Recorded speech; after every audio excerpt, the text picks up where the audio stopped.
မင်္ဂလာပါ29ရက်နေ့မတ်လ2025ခုနှစ်ကြာသပတေးနေ့ဖြစ်ပါတယ်နှစ်80ပြည့်မြန်မာတက်မတော်နေ့လည်းဖြစ်ပါတယ်ဂုဏ်ပြုပါတယ်ကြိုဆိုပါတယ်အဲ့တော့25ရက်နေ့မတ်လ2025မှာဗိုလ်ချုပ်မှုကြီးပြောသွားတဲ့ရွေးကောက်ပွဲအကြောင်းကိုသုံးသပ်ချင်ပါတယ်ရွေးကောက်ပွဲကအခုလာမယ့်ဒီဇင်ဘ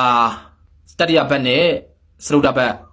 နောက်နှစ်ဇန်နဝါရီပထမပတ်နဲ့ဒုတိယပတ်အားလုံးပေါင်းဆိုတစ်လပေါ့တစ်လအတွင်းမှာလုပ်မယ်လုပ်လို့ရတဲ့နေရာလေးတွေမှာလုပ်မယ်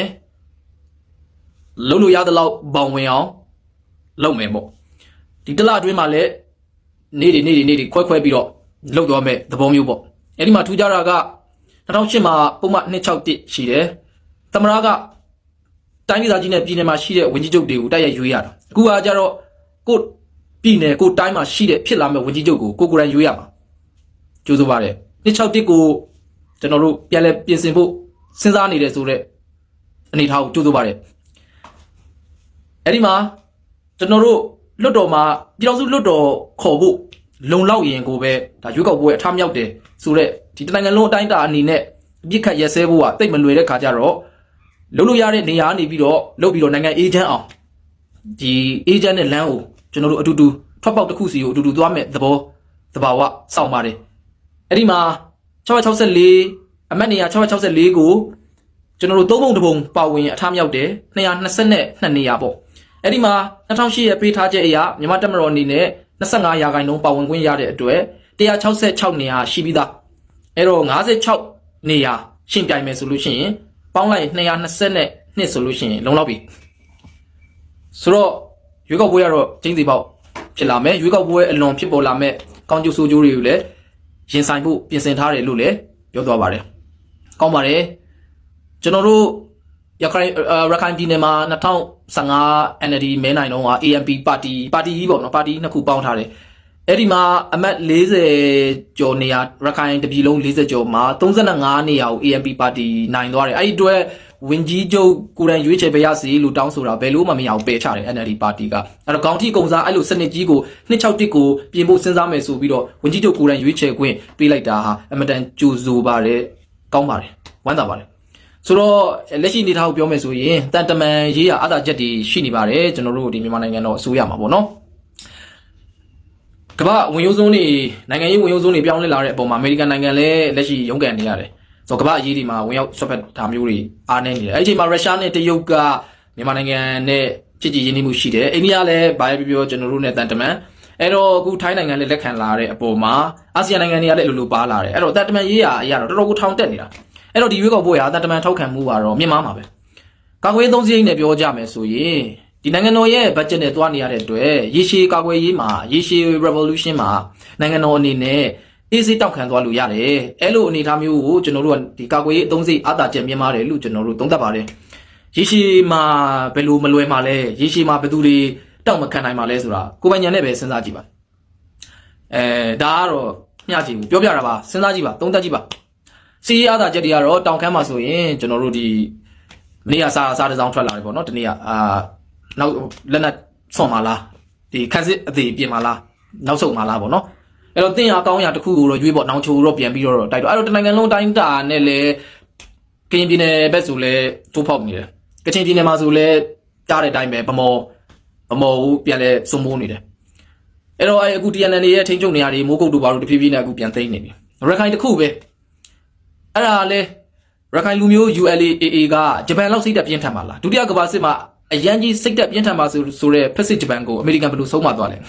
ဲအခုကကျွန်တော်တို့မြန်မာနိုင်ငံတော်အစိုးရအနေနဲ့မြန်မာတပ်မတော်အနေနဲ့ရခိုင်ဒီ ULA/AA ကိုအဲ့လိုပုံစံမျိုးမဟုတ်တောင်မှနည်းနည်းလေးခက်ဆက်လေးဆုံးမလိုက်ရင်ဇလန်းပြီးပါတယ်ဒါပေမဲ့အရင်ဒီနိုင်ငံရေးထိုးနှက်ချက်တွေနိုင်ငံတကာရဲ့ထိုးနှက်ချက်တွေအရန်ကိုထိလွယ်ရှလွယ် explore ပေါ့နော်ပောက်ကွဲလွယ်တဲ့ဒီအနေအထားမျိုးတွေဖြစ်နေတဲ့အတွက်ရဲ့နောက်တစ်ခုကကြတော့လူမျိုးရေးပြိပခါပေါ့နော်နောက်တစ်ခုကကြတော့လေအကြောင်းတရားလေးငဲ့စရာလေးရှိမှာပေါ့ဗျာထုတ်ပြောလို့အဆင်မပြေတဲ့ဟာမျိုးလေးအဲ့ဒါလေးတွေကြောက်မလို့တကယ်လည်းအပြတ်လုပ်မယ်ဆိုလို့ရှိရင်ပြတ်တယ်နိုင်ငံရေးလမ်းကြောင်းပေါ်ကိုရေရှည်မှာဘယ်သူတက်လာမှာလဲဒ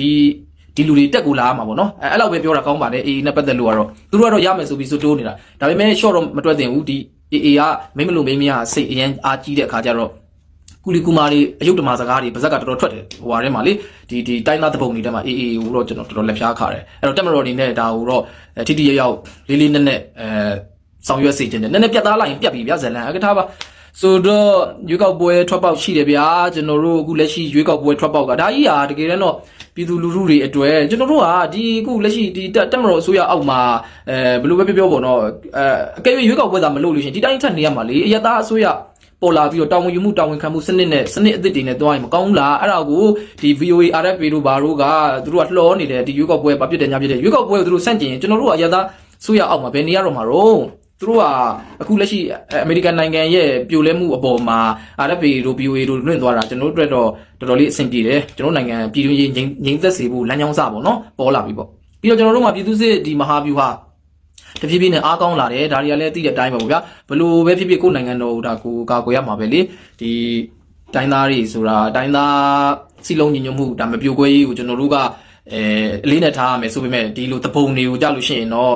ကျွန်တော်တို့ဒီပြည်အောင်စုတစ်ခုလုံးမှာတာဝန်ရှိတယ်တိုင်းသားညီကိုအားလုံးမှာတာဝန်ရှိတယ်ဒီတပုံတွေအကြမ်းဖက်တပုံပြီးတဲ့အခါကျွန်တော်တို့ဒီတိုင်းသားတပုံတွေပေါ့နော်အကြမ်းဖက်တပုံတွေကိုနှိမ်နှင်းဖို့ဆိုတာကြတော့အေးချမ်းကျင်တဲ့ဒီရွေးကောက်ပွဲကိုလိုလားတဲ့အေးချမ်းနဲ့ဒီမိုကရေစီလမ်းကြောင်းအောက်မှာရှောက်လန်းကျင်တဲ့ပြည်သူလူထုအားလုံးမှာတာဝန်ရှိတယ်ပြီးတော့ကျွန်တော်တို့က politics ကိုနားလည်စေချင်တယ် politics ကိုအရန်နားလည်သွားပြီဆိုလို့ရှိရင် revolution ကအလိုလိုဝေးသွားအဲ့ဒါကြောင့်မလို့ကျွန်တော်တို့ဒီ88နိုင်ငံရေးစာဖာတချို့ပါပေါ့ဗျာလူငယ်တွေကို politics လမ်းကြောင်းပေါ်ကိုမသွားစေချင် politics ကိုအရင်နားမလည်ခင်မှာပဲ revolution တွေကိုဆွဲသွင်းလိုက်တယ်နားလည်သွားရင်မလုပ်တော့ဘူးဗျဒီနိုင်ငံရေးကကြတော့ဟိုလိုအရန်နူးညံ့တယ်အရန်အလှည့်ပြောင်းနေရှိတယ်ပြီးတဲ့အခါကျတော့တယောက်နဲ့တယောက်အဲ့လိုအသုံးချနေတယ်ဆိုတော့အကွက်လေးတွေဒီ political ရဲ့ကစားကွက်ကလေးတွေကိုမြင်လာပြီဆိုလို့ရှိရင်နိုင်ငံရေးမှာထာဝရအကျိုးစီးပွားထာဝရရန်သူဆိုတာမရှိ sorry ထာဝရဒီမိတ်ဆွေထာဝရရန်သူဆိုတာမရှိဘူးထာဝရအကျိုးစီးပွားပဲရှိတယ်ဆိုတာကိုသဘောပေါက်သွားပြီဆိုလို့ရှိရင်တက်မတော်ဆိုတာလည်းရန်သူမဟုတ်တော့ကျွန်တော်တို့ NLD ထဲမှာလည်းရန်သူရှိတာပဲအာဂတိအနေနဲ့ပြောမယ်ဆိုလို့ရှိရင်ဒီ2015နဲ့2020ကြားမှာထွက်တဲ့ဒီကြောက်စိမ့်လုံးကြီးပဲရောက်သွားတယ်ဥစော်မြင့်မောင်တို့နဲ့တွဲရိုက်တဲ့ကြောက်စိမ့်လုံးကြီးလေအဲ့ဒါကြီးသာရှိလို့ရှိရင်ကျွန်တော်တို့ဒီရန်ကုန်ဝင်တာမီယာတို့ဘာတို့တော့မှနှစ်ကြော့ပြန်သုံးကြော့ပြန်ဝယ်လို့ရတဲ့အမောက်မျိုးကြီးပေါ့ဗျာအဲ့လိုအနေထားမျိုးကြီးတွေပဲရောက်ဒါပြောချင်တာကဒီလိုပုံစံမျိုးတွေနားလည်သွားပြီဆိုလို့ရှိရင်ဘယ်မှာလဲအာဂတိဆိုတာလဲအဖွဲ့အစည်းတွေတိုင်းမှာရှိနေတာပဲလေအဲ့တော့ရန်သူကဘယ်မှာလဲလိုက်ရှာကြည့်လိုက်တဲ့အခါကျတော့ရန်သူဝဲဆိုတာလည်းမရှိတော့ဘူးအကျိုးစီးပွားအဲ့အကျိုးစီးပွားကိုအာဂတိမဖြစ်အောင်ဘယ်လိုပုံစံမျိုးဒါကာကွယ်မလဲဘယ်လို system မျိုးတွေသုံးမလဲအခု revolution စီကိုတွားလိုက်တယ်အဲ့ဒီ revolution ရှိမှာရောအာဂတိတွေမရှိဘူးလားပူတော်ကြီးထွားလာသေးတယ်အာဂတိတွေကိုတွေအတိသူတို့တွေအတိဆုံးပါအကုန်လုံးကအတိဆုံးပါဟုတ်တယ်မလားအဲ့တော့ဘာမှလဲရန်သူဆိုတာမရှိပါဘူးဗျာအကုန်လုံးက politics အကြောင်းနားလည်မယ်ဆိုလို့ရှိရင်သူမသားကိုသူပါကြီးပါပဲအကုန်လုံးကလူလေကြီးပါပဲပြောနေတာအဲ့မှာစနစ်နဲ့ထိန်းရမှာလေဆိုတော့အဲ့ဒါကြီးကိုဘယ်စနစ်ကိုမကြိုက်တာတော့မကြိုက်ရင် political နဲ့ကျွန်တော်တို့သွားရမှာလေကျွန်တော်တို့ကိုးဝယ်ပါတယ်ဆိုတော့အရသားအစိုးရလက်ထက်တွေမှာစင်လုံးကြောဖြူစင်ခဲ့လို့လားဘာကြောင့်မလို့တက်မတော်ကြီးပဲအပြစ်ပြောပြီးကျင်းထည့်နေတာတော့ဗောနော်အဲ့တော့ပြောချင်တဲ့သဘောဒီ politics ကိုနားလည် revolution ရမလုပ်တော့ဘူးဗျအဲ့တော့ကျွန်တော်တို့အဲ့ဒါလေးပြောချင်တယ်ပြီးတော့ဒီမြန်မာတက်မတော်အနေနဲ့လည်းအခုလက်ရှိမှာကျွန်တော်တို့အသာစီးရနေတာလေးတွေကိုဝမ်းသာပါတယ်ဒါပေမဲ့ဒီတချို့နေရာလေးတွေကိုတော့ view site စေချင်တယ်ဒါတက်မတော်နေမလို့ပြောတာပါLFCs လို့ခေါ်တဲ့ဒီ line of connection ဆိုတဲ့ကျွန်တော်တို့ထောက်ပံ့ရေးလမ်းကြောင်းတွေပါညာတွေ view site ပါ AA ကို view site ပါ ULAA ကအရင်ကောက်ကျစ်ပါတယ်ကျွန်တော်အဲ့ဒါလေးလာပြောပြတာပါကျေးဇူးပါမင်္ဂလာပါမြန်မာတက်မတော်